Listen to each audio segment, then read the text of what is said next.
ندخل عاود خرج. طه الرباني زلمجة. حمزة بقالي.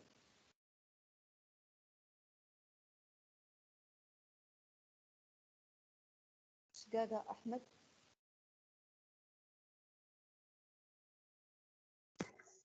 داودي أيوب.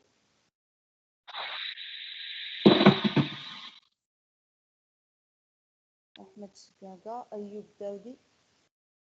Présent, madame, présent. Ahmed Chikaka, présent. أوكي. ليلى. Présente. فاطمة. فاطمة.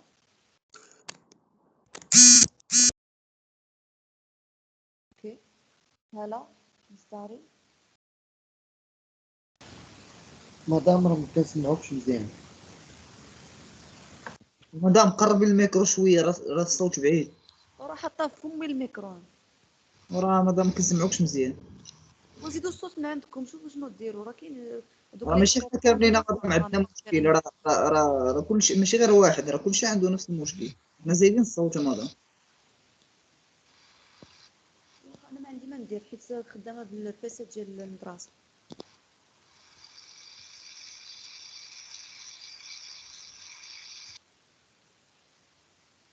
فاطمه ما كايناش.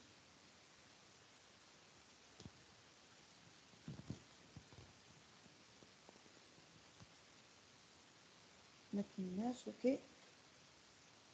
هلا قلنا ما كايناش. خيدولا هي بريزون.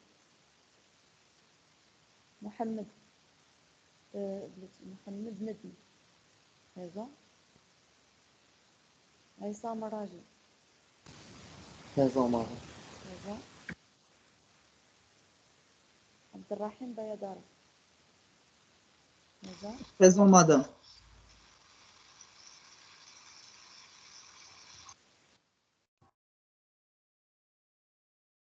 كرام بالحاج. Présente. كرام بربيش.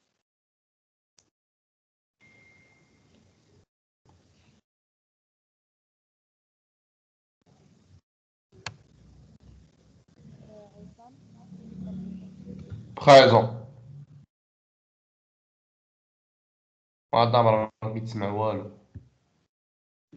صوت خريب. مدام الصوت راه مشى. مشى الصوت. الو الو.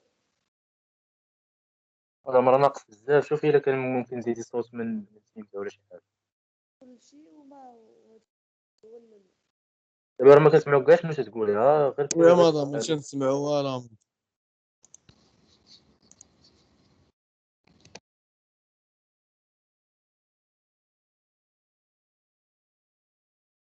الو الو. نو سي بون. الاخر مدام سيب. مدام الو. مزيان مدام دابا سيبو مدام. سيبو مدام مزيانه مدام. اوكي. اسامه فريد بريزون. خليل جمال Présent. Présent. ناديه خيار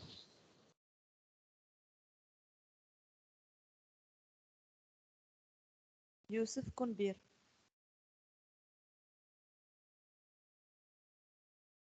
الياس مهرازي Présent. زكريا ناجح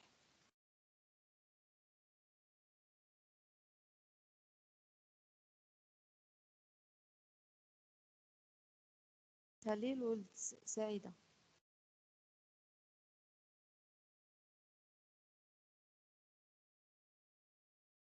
عمر أطلو بريزون. حسناء سعدوني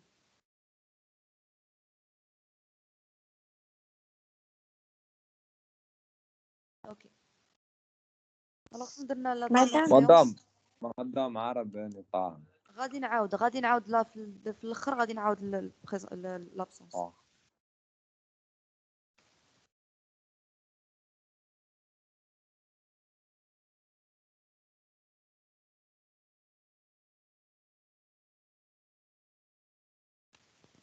الوغ لا ديرنيير سيونس شنو كنا هضرنا علياش؟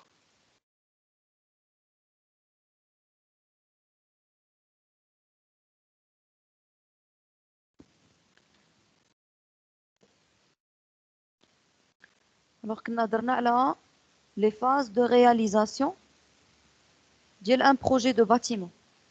اوكي كنا شفنا premièrement comment on rencontre bien sûr l'architecte, ou on étudie les avant-projets. Parmi les phases qu'on a هضرنا la conception détaillée du bâtiment et la planification de la construction. Et pour chaque phase, on a défini, on a donné une définition. Ok, on a aussi parlé du DCE. Le DCE, ça veut dire le dossier de consultation des entreprises. Ce DCE, il contient quoi? Il contient des actes et des cahiers. Parmi les actes et les cahiers, on a vu le CCAP et le CCTP. Ok? Et pour le CCAP, c'est le cahier des clauses administratives particulières. Le CCTP, c'est le cahier des clauses techniques particulières. La différence entre eux, c'est que CCAP, c'est pour les cahiers ou pour les documents juridiques et financiers, et le CCTP pour les documents techniques. Ok, voilà. Et on a commencé la préparation du chantier. La préparation du chantier. Ok, donc je partage avec vous.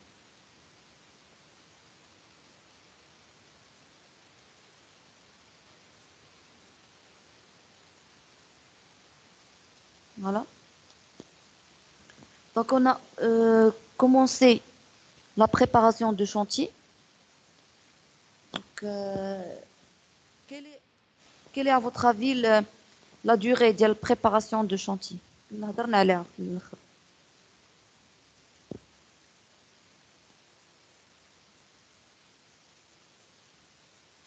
Avant de commencer les travaux,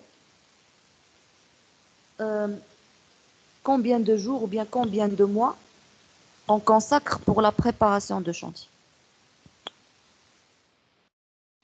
Alors, normalement, 3 mois. oui, donc la préparation du chantier intervient après la signature du marché.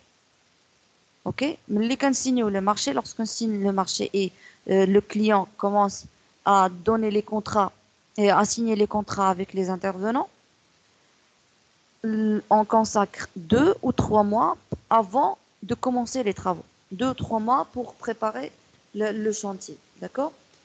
Et donc, elle permet de quoi? La préparation de chantier, elle permet de quoi? Elle permet premièrement de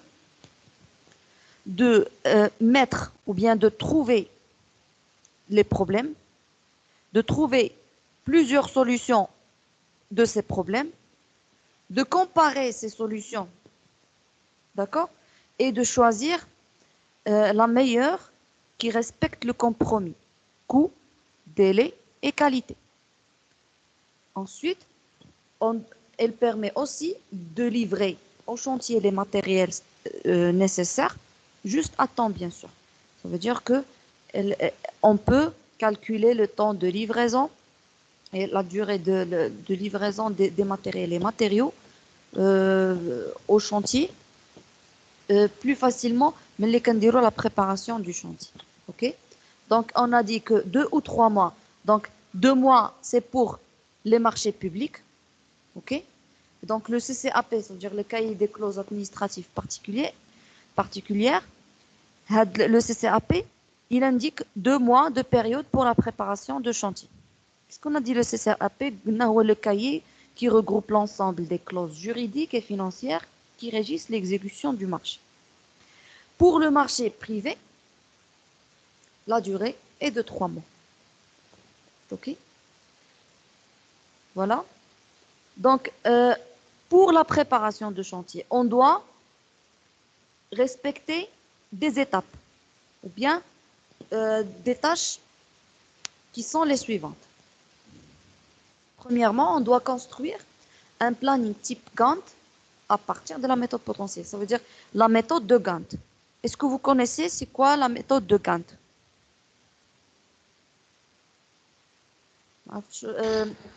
Est-ce que vous avez étudié la matière de MS Project? Oui, madame, c'est le regroupement, c'est la planification des tâches, madame. Planification des tâches, ok? Oui. Qui compte comme un diagramme. Comme un diagramme, madame, puis les prédécesseurs des tâches. Ok, donc Avec on les va, durées, madame. voilà, donc on va voir ici un exemple, ok? En général, exemple très simple, ما فيش دوك les détails ديال les prédécesseurs داكشي غير pour savoir la méthode en général ديال Gantt, ok?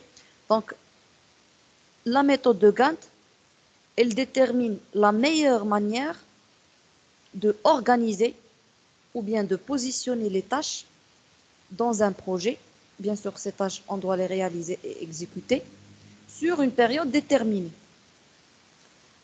Bien sûr, il y a des facteurs qu'on doit respecter dans cette méthode-là, dans le diagramme de Gantt.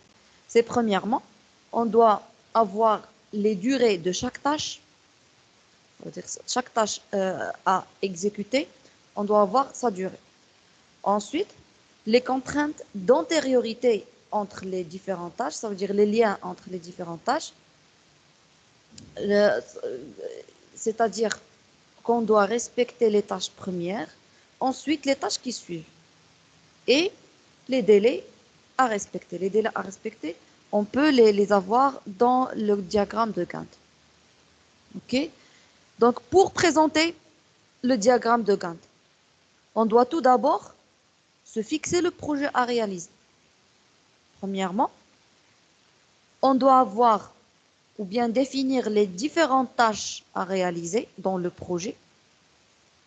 On doit définir les durées de ces tâches et les liens entre ces tâches. Ça veut dire, c'est ce qu'on a dit, les tâches qui doivent être en premier et ensuite les tâches qui suivent et ensuite les tâches qui vont être en dernier temps. On va voir un petit exemple. Donc, on a un tableau. Donc, on veut organiser des différentes tâches à faire dans un chantier pendant un mois, par exemple. Et donc, les opérations à réaliser sont les suivantes. La tâche A, elle a 3 jours. Tâche B, elle a 6 jours. C, 4 jours. D, 7 jours. E, 5 jours. OK? Donc, qu'est-ce qu'on a dit? On a précisé le projet. On a défini les tâches A, B, C, D, E. On a défini les durées des tâches. OK? Maintenant, on définit les liens entre les tâches. Et donc, pour respecter les délais, on doit avoir la tâche B et la tâche D après la tâche A. Ça veut dire juste après la tâche A. On ne peut pas commencer la tâche B avant de terminer la tâche A. OK? C après B et E après D. Ensuite, le diagramme, comment on peut le présenter? Donc, chaque colonne, le diagramme, normalement, il est comme un tableau quadrillé, OK? Il contient des colonnes et des lignes. Les colonnes correspondent à la durée des tâches. On va dire 1 jour, 2 jours, 3 jours, etc. Les lignes correspondent à la tâche à exécuter ou bien l'opération à réaliser. Et donc, on définit une barre, une ligne. Cette barre, ou bien la longueur de cette barre correspond à la durée de la tâche et la situation où se trouve la barre correspond bien sûr à la tâche à exécuter. Donc, la situation de la barre sur le graphique en fonction des liens entre les différentes tâches. Voilà le résultat de l'exemple. Donc, qu'est-ce qu'on a dit? Donc, la tâche A, elle a 3 jours. La tâche B commence juste après la tâche A. Et elle a 6 jours. Ensuite, la tâche C commence juste après B. Et donc, C commence juste après B. Et on a 1, 2, 3, 4 jours. La tâche D, bien sûr, elle commence après A. Et la tâche E, elle commence après D. OK? A dit, c'est une présentation très, très, très générale. Bien sûr, il y a beaucoup de détails dans le diagramme. A dit seulement, c'est un exemple qui est général pour définir c'est quoi une méthode de Gantt. Et donc, pour revenir vers la préparation du chantier, et donc on doit suivre les tâches suivantes. On a dit construire un planning type Gantt, c'est ce qu'on a défini. On doit aussi choisir le matériel nécessaire pour le problème posé. Ça veut dire si on a des problèmes. Madame, le main d'œuvre, madame. Oui. Le nombre des mains d'œuvre. Le nombre de main d'œuvre, oui. Pour chaque tâche. Pour chaque tâche. Ou la quantité des matériaux. Quantité des matériaux et aussi, oui. Par exemple, madame. Ou les caractéristiques de chaque matériel. Oui. Okay. Ou prévoir les risques, madame. Oui, prévoir les risques le planning les matériels et les matériaux ainsi que les main-d'œuvre. Ok.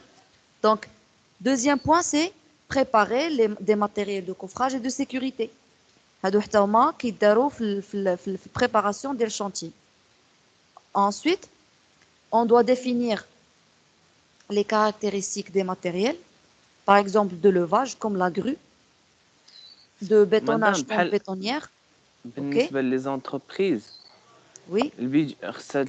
البيدجي مدام كتاخذ واحد ليدي جينيرال سور على لو كو ديال الماتيريال الماتيريال وي باش تكون لونتربريز ديما موجده فلوس باش تاخذ الماتيريال والعيبات. Oui, très bien. Oui. OK. Et bien sûr, le transport nécessaire du chantier. On doit bien sûr, comme tu as dit, déterminer le besoin de la main-d'œuvre par ouvrage. Exemple des ouvrages, par exemple. Poteau, on peut le considérer comme un ouvrage. Dalle, on peut la considérer comme un ouvrage. OK? Donc, pour chaque ouvrage, on doit avoir ou bien déterminer le besoin de la main-d'œuvre ainsi que le matériel. On doit construire un planning de main-d'œuvre directe et indirecte. Ça veut dire que si on dit une liste de main-d'œuvre, le temps ou bien quand je dois utiliser par exemple la main-d'œuvre, direct, ça veut dire directement avec l'entreprise générale ou bien indirect, bien sûr, des sous-traitants. Ensuite, on a déterminé les quantités des matériaux et les matériels par ouvrage, c'est ce qu'on a dit. Et le planning, déterminer les quantités et déterminer ou bien élaborer le planning de livraison, d'utilisation des matériels et matériaux. Ça veut dire on doit avoir une liste des matériels et matériaux qu'on doit livrer au chantier, la durée qu'on a besoin pour livrer ces matériels et matériaux, et bien sûr le coût, etc. Ensuite, on doit élaborer un planning journalier des tâches accomplies par les diverses équipes de travail. Ça veut dire, lorsqu'on commence les travaux, on doit avoir un planning par jour. Ce planning, on l'appelle planning journalier. Bien sûr, on fait ou bien on introduit dans ce planning toutes les tâches qui sont accomplies dans ce jour-là. OK? Ou là, dans ce jour X. Voilà. مدام هاد لي بلانين كيدار قبل ما نقيسو حتى حاجه في الشونتي. غير اون élabore كندير واحد ليكزامبلير ديالو باش ملي كيبداو لي شونتي كنفرقوا على باغ اكزومبل الشيف دو شونتي ولا لي جون les intervenants ou pour chaque lot et ils commencent à remplir chaque jour les tâches qui sont terminées ou qui sont accomplies. D'accord. OK. Donc maintenant, bien sûr, pour la préparation du chantier, on doit choisir le mode opératoire. C'est quoi le mode opératoire normalement? Le mode opératoire, normalement, c'est un ensemble des étapes à suivre pour construire. Ok? Chaque étape, elle est décrite pour que le mode opératoire soit facile à suivre. Ça veut dire que on a des tâches à faire pour construire le bâtiment. Comment on doit réaliser ces tâches? La question comment, c'est une définition du mode opératoire. Donc ici, le mode opératoire caractérise les procédés de construction retenus pour réaliser tous les ouvrages élémentaires du bâtiment à construire. Donc on doit choisir le mode opératoire. D'accord? Bien sûr, selon des critères et des orientations faites, bien sûr, par le client, par d'autres facteurs. Donc, le choix du mode opératoire doit s'établir très tôt. Ça veut dire, lorsque l'entreprise est adjudicataire du marché, ça veut dire l'entreprise publie l'annonce d'appel d'offres du marché, le journal des appels d'offres, le choix du mode opératoire, il est déjà fait. OK? Pourquoi? En fait, il est déjà fait. Et donc, d'habitude, les critères de choix sont nombreux et il est nécessaire de procéder par élimination. Ça veut dire que on va voir des points suivants. Si on a résolu le premier point, on peut l'éliminer et on fait, bien sûr, on vérifie le deuxième point, etc. Et donc, premièrement, on doit choisir le mode opératoire en fonction des orientations imposées par le client et décrites dans les documents contractuels. OK? Le client, bien sûr, il peut interdire des choses techniquement, la construction, ou bien induire des choix ou des décisions techniques en fonction ou au cours de la construction. Finition. Par exemple, le client, il veut une précision de la peinture dans, par exemple, les chambres à coucher, par exemple, une référence très précise de la peinture, et donc on doit la respecter. Donc, parmi les orientations et les conditions données par le client, on doit les suivre et respecter pour choisir le mode opératoire. Si on a résolu ce point-là, on passe au point suivant. Les contraintes liées au site. Par exemple, l'accès au chantier. Est-ce qu'on a un bon accès au chantier? Est-ce qu'on on est obligé de faire travailler les ouvriers à la nuit, dans la nuit? Est-ce que la nature du sol, elle supporte bien sûr les matériels, elle supporte les matériels et les machines, les engins qui vont accéder au chantier et la grue par exemple et tous les éléments qu'on doit installer dans le chantier, etc. Toutes ces contraintes impliquent bien sûr certaines directives et orientations. Si on résout bien sûr ce point-là, on passe au point suivant. Les délais demandés qui imposent des procédés comme préfabrication. Par exemple, on a seulement 2 jours pour construire une dalle. OK? Donc, on a recours à réfléchir de faire des préfabrications de dalles, par exemple dalle pleine.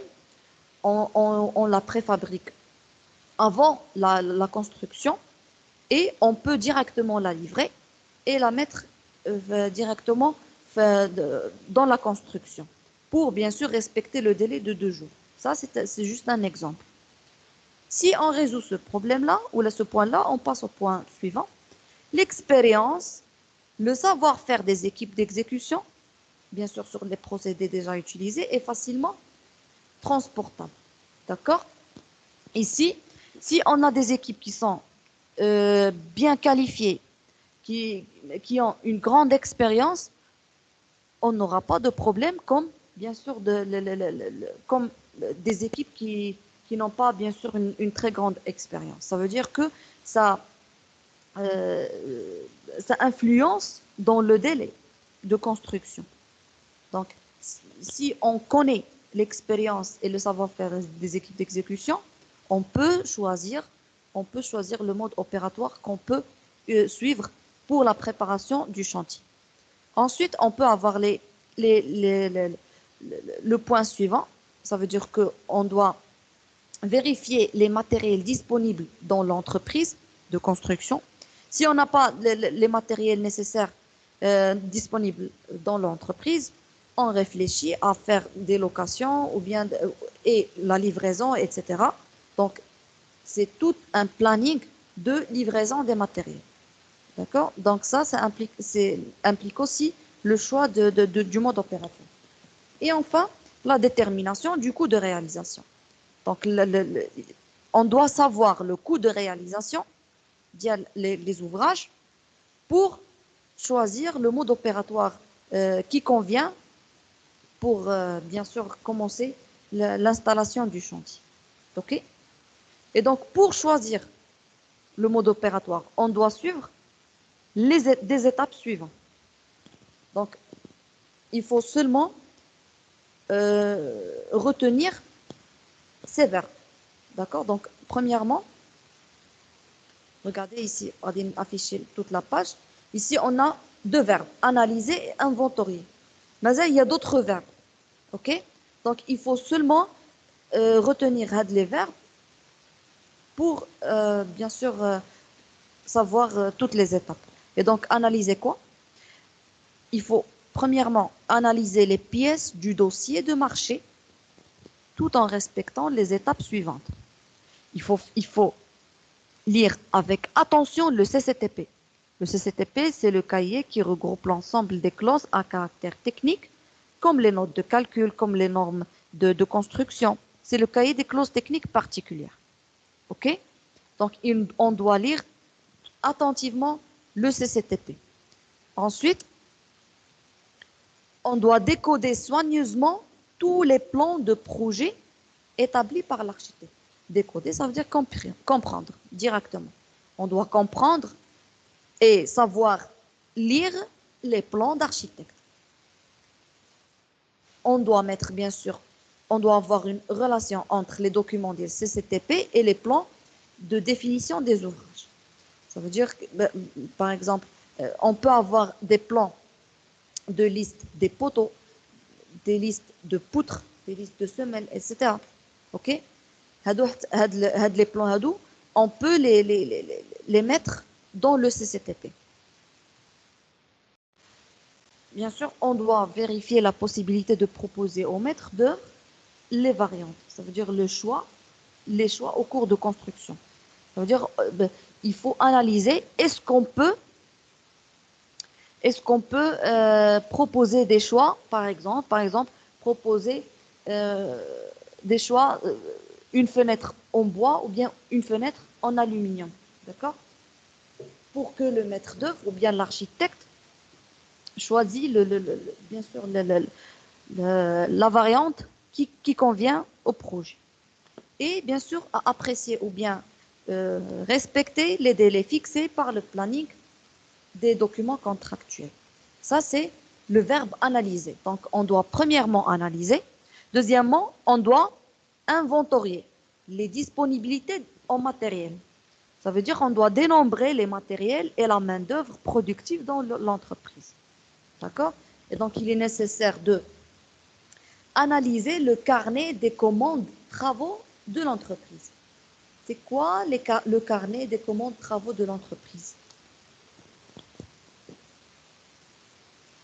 Oui? Le carnet des commandes travaux de l'entreprise. Donc, le carnet des commandes de travaux, il contient un ensemble de commandes, d'accord, qu'une entreprise a enregistrées et qu'elle doit exécuter dans un délai déterminé. Ça, c'est le carnet de commandes travaux de l'entreprise. OK?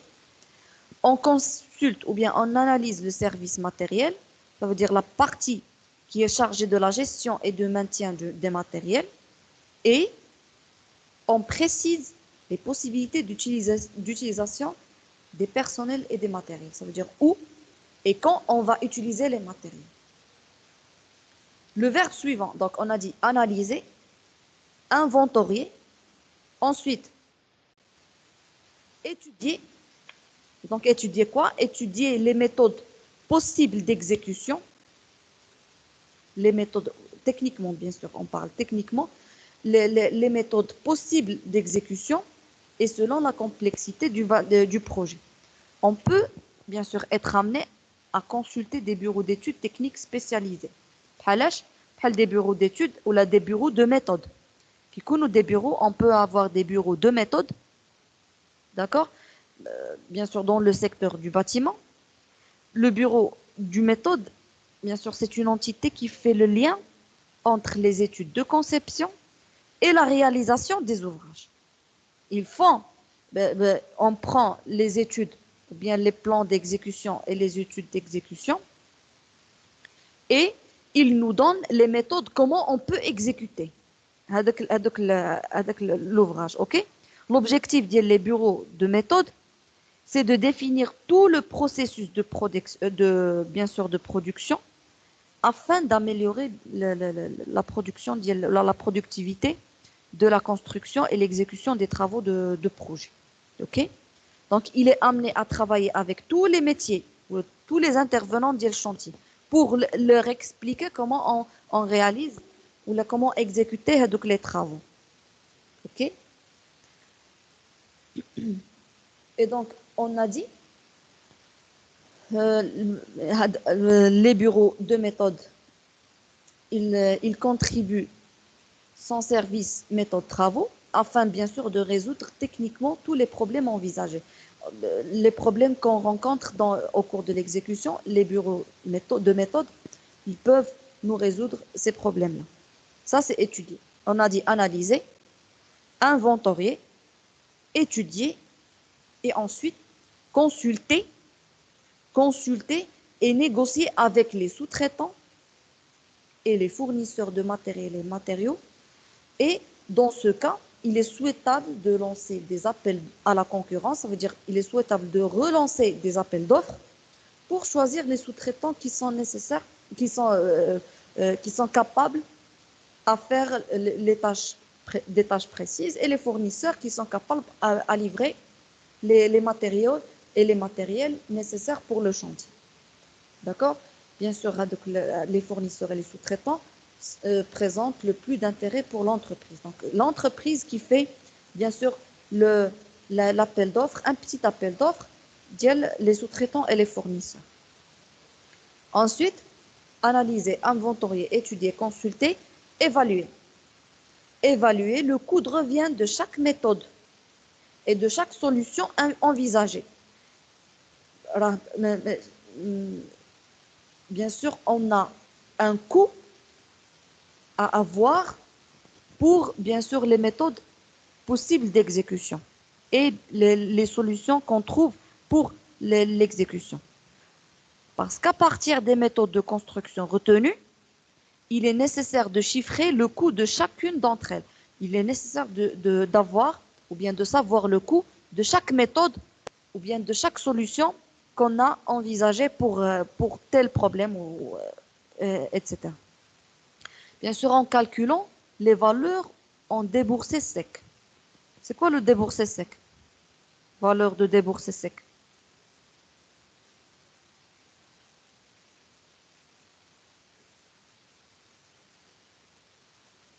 Vous ne savez pas?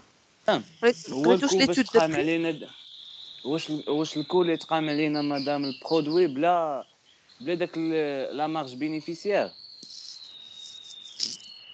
Plus ou moins. Donc, la valeur de déboursé sec, bien sûr, dans le BTP, c'est le déboursé sec désigne les dépenses nécessaires à l'exécution d'un ouvrage. Le déboursé sec. Les dépenses nécessaires à l'exécution d'un ouvrage. Les frais du déboursé sec correspondent en général au prix de revient de la main-d'œuvre, au prix d'achat des fournisseurs, par exemple, à la location des matériels, par exemple, Et donc, c'est un indicateur majeur pour réaliser le chiffrage d'un chantier. OK? Donc, le déboursé sec, c'est les dépenses à réaliser d'un ouvrage. Il implique la main-d'œuvre, les matériaux, les matériels et les matières consommables. OK?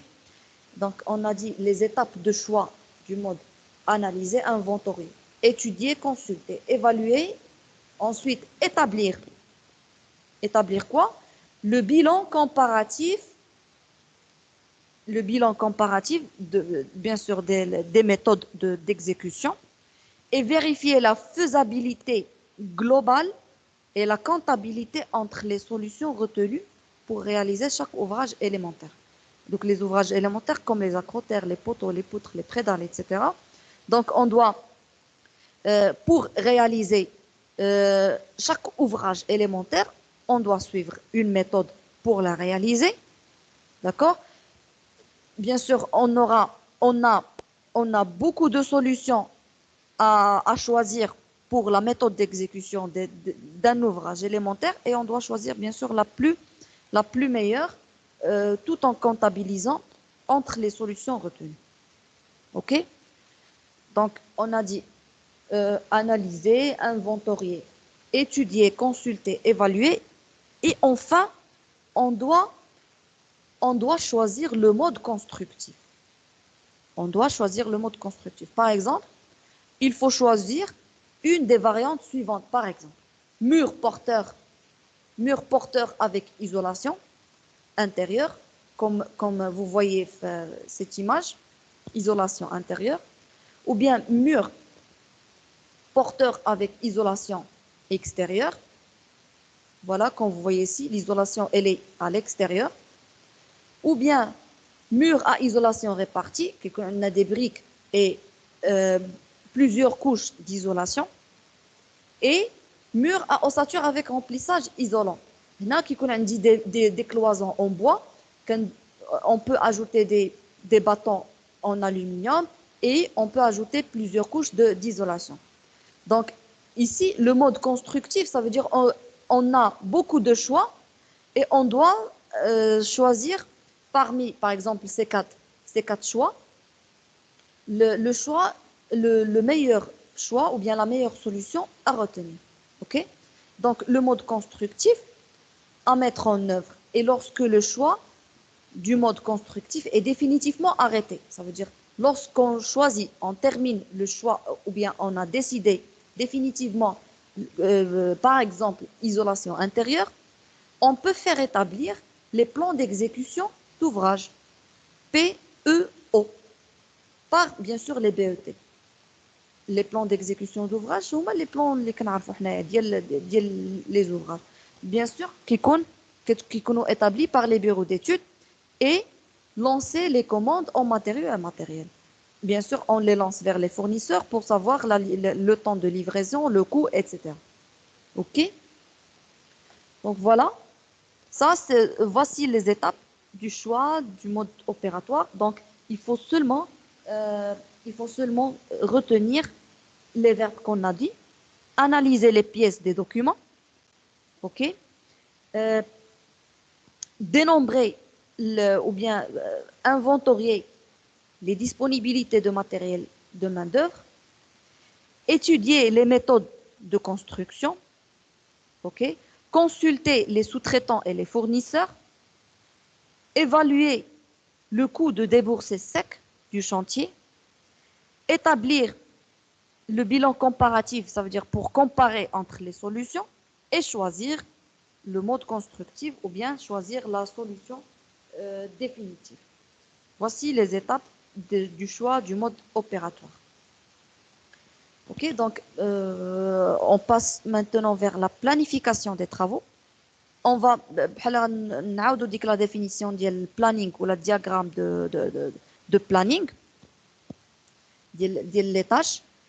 Et donc, un planning, une définition d'un planning. Un planning est une représentation graphique qui détermine, bien sûr, l'enclenchement des tâches de réalisation d'un projet par rapport au temps, directement. Un tableau qui a les durées et les tâches. Ok? Cet outil peut être utilisé pour les actions suivantes. Pourquoi on fait un planning en général? Premièrement, pour définir le déroulement des travaux avant le démarrage du chantier, pour avoir le délai exact des travaux et les tâches à exécuter. Ensuite, de gérer les délais d'exécution et les ressources des entreprises pendant son déroulement. Les ressources, les ressources en main-d'œuvre, les ressources en matériel et en matériel. OK? Et donc, par rapport à ces deux buts, ça veut dire par rapport à le déroulement des travaux et la gestion des délais d'exécution, on peut distinguer deux types de planning. Premièrement, planning de gestion de projet. Le planning de gestion de projet, il est fait, bien sûr, par l'architecte. Le rôle est de coordonner les intervenants ou les interventions des lots des diverses entreprises. Exemple des lots d'entreprise, par exemple l'eau, électricité, l'eau, plomberie, l'eau, climatisation. Alors, on les appelle des lots. Donc, pour coordonner entre ces lots-là, on fait un planning de gestion de projet. Ensuite, planning de gestion de production maintenant. Ça veut dire d'exécution des travaux. Donc, il est réalisé par le conducteur de travaux, ou bien avec le chef de chantier. Le rôle, c'est d'optimiser l'utilisation de main-d'œuvre et du matériel d'entreprise. Donc, il cherche à optimiser l'utilisation de la main-d'œuvre et du matériel. Normalement, c'est la définition du planning. OK? Et donc, on a dit qu'on utilise la méthode ou bien le diagramme de Gantt pour la planification. Et donc, la planification des travaux se fait à l'aide du graphe potentiel tâche pour réaliser un diagramme de Gantt. Pour élaborer le planning, premièrement, on doit décomposer l'opération en tâches de réalisation à partir du mode constructif retenu pour les divers lots.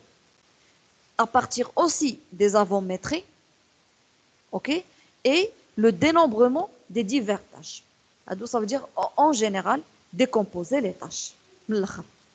Et affecter une durée pour chaque tâche, bien sûr, selon l'expérience les chantiers qui sont déjà faits, les chantiers précédents, et définir les antériorités, ça veut dire la priorité du temps pour chaque tâche.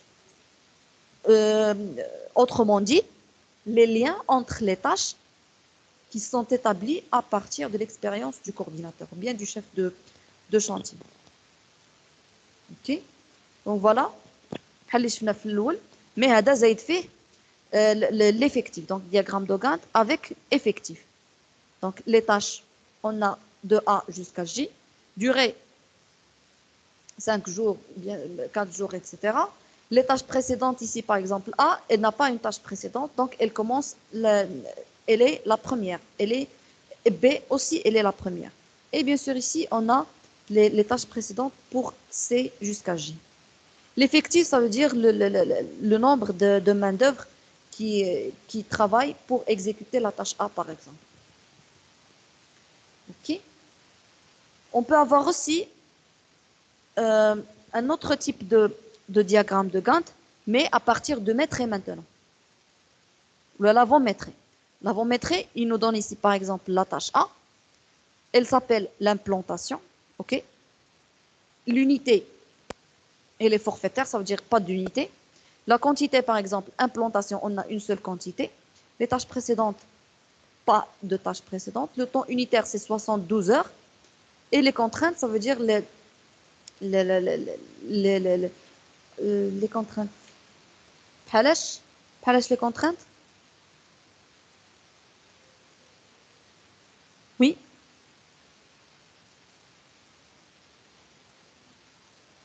مادام هذاك الكونتران ديال 5 3 شنو Oui. هي؟ ما سمعتش. مادام الكونتران ديال 5 3 2 3 3 سي لي نومبر J'arrive pas à t'entendre.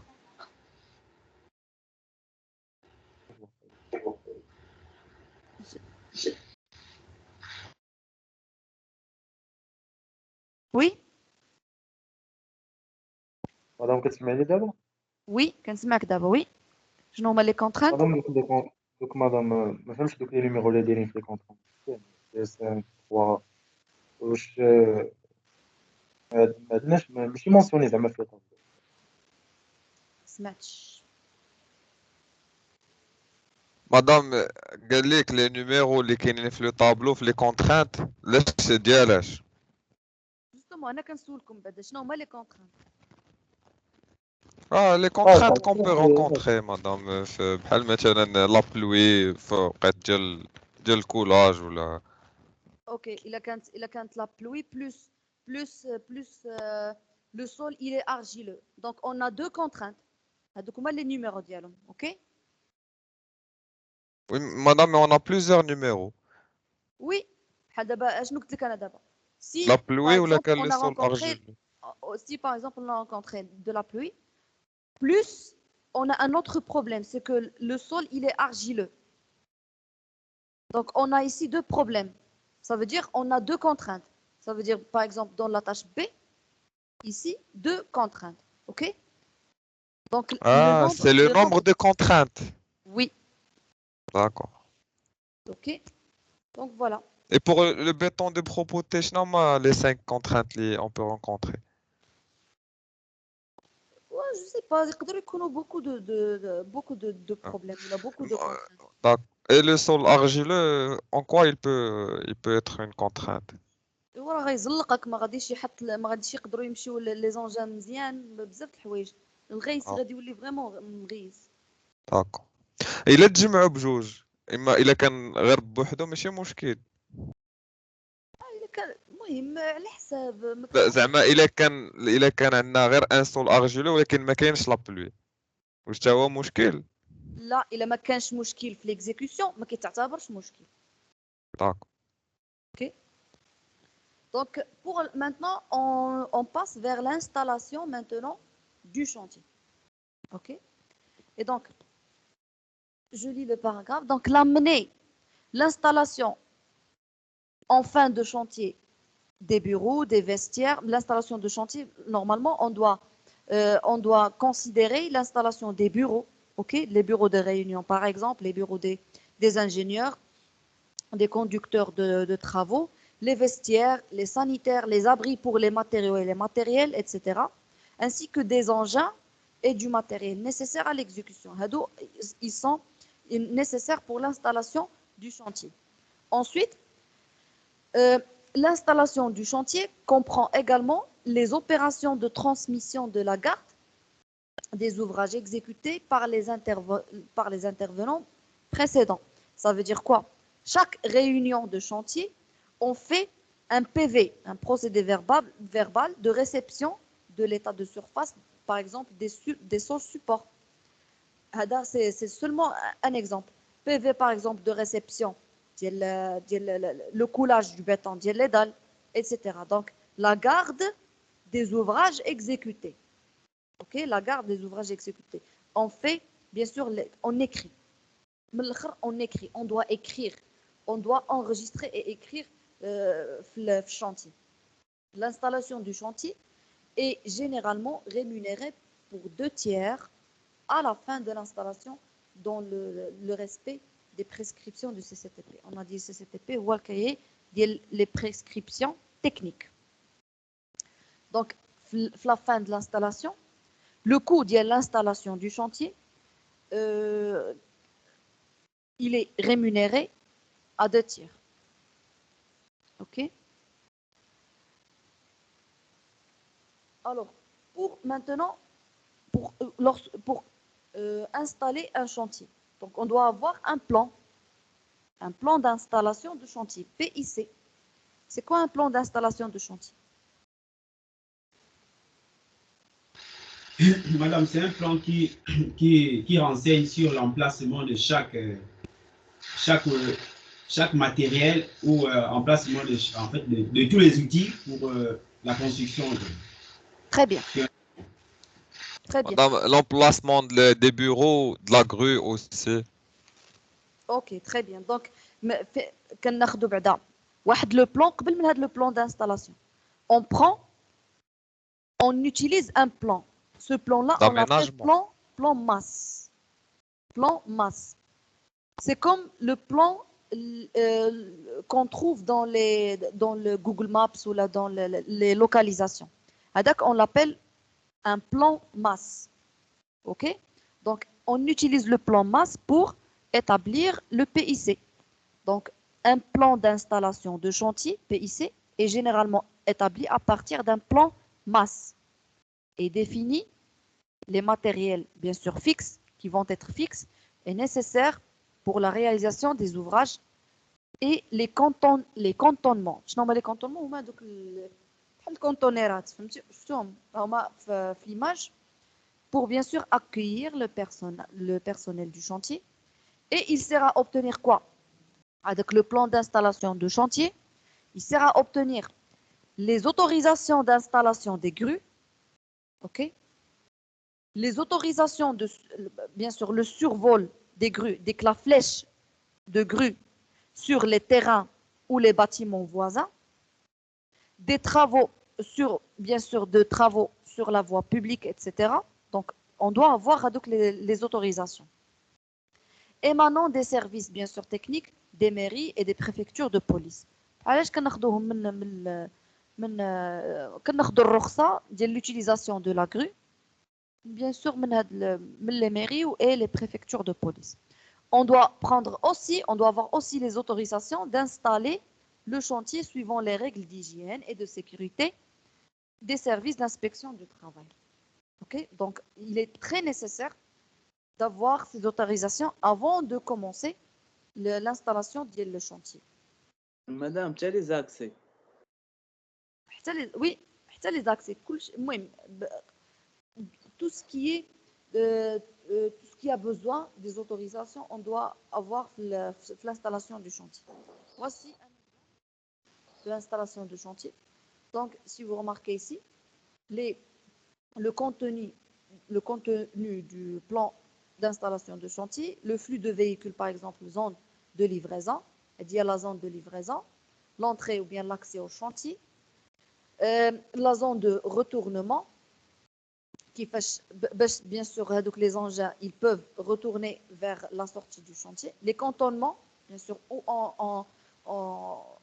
on accueille le personnel, où on voit les vestiaires, les réfectoires, les sanitaires, et les bureaux de réunion et les bureaux, bien sûr, des ingénieurs et des conducteurs de train.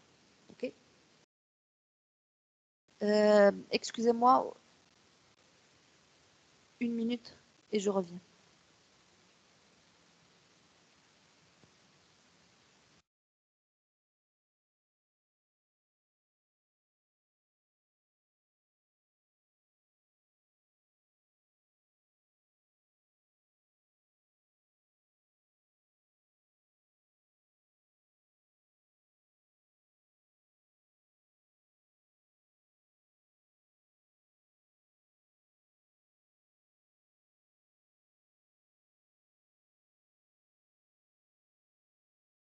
Ah.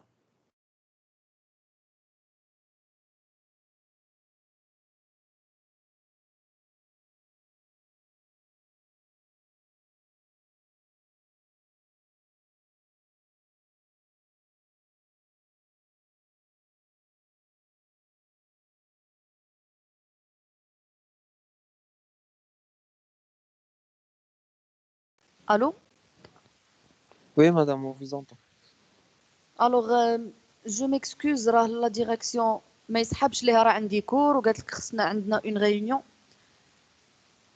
المهم on peut terminer la séance prochaine حيت دابا كاينه واحد la réunion. المهم la gestion ديال l'administration ديال l'EMC entre parenthèses راكم عارفين. OK? اوكي مرحبا Oui. مدام غير دير لابيل Oui. Ah, l'absence, OK. Je suis arrivé un peu en retard. Oui. C'est bon, madame, c'est juste pour l'absence, parce que je suis arrivé un peu en retard. OK, أنا ندير l'absence d'abord. Oui. Ok, merci. Donc, اللي ما عيطش لي il est déjà présent. الرباني طه. Présent. présent. Hamza Bakali, présent. Ayoub Daoudi.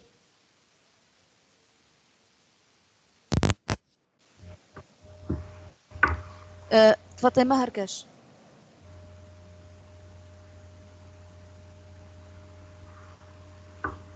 Hala.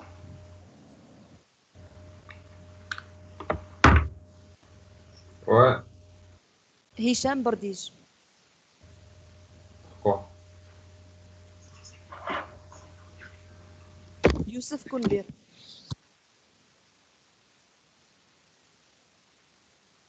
Zakaria Najah. Madame, présent. Khalil Ould Saïda. Présent. Présent. Hasna Sadouni. Ok. Donc vous pouvez sortir.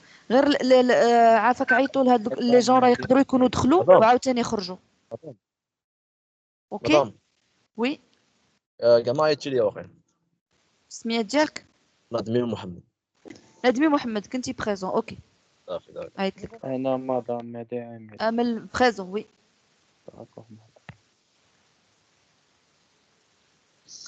مدام فاطمه هركش. اوكي. Présente. S'il vous plaît عافاك يقدروا يكونوا لي جون مشات لهم غير الكونيكسيون عيطوا لهم باش يدخلوا ولا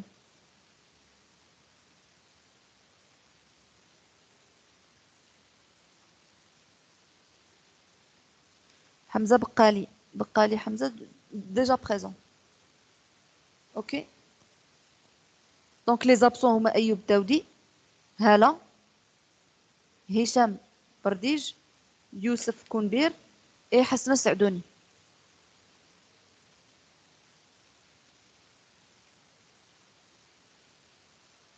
OK, vous pouvez sortir. Vous pouvez... Oui. Oui. Alors déjà absent madame هادو اللي قلتي دابا راه ما خرجوش كاع. شكون اللي déjà absent؟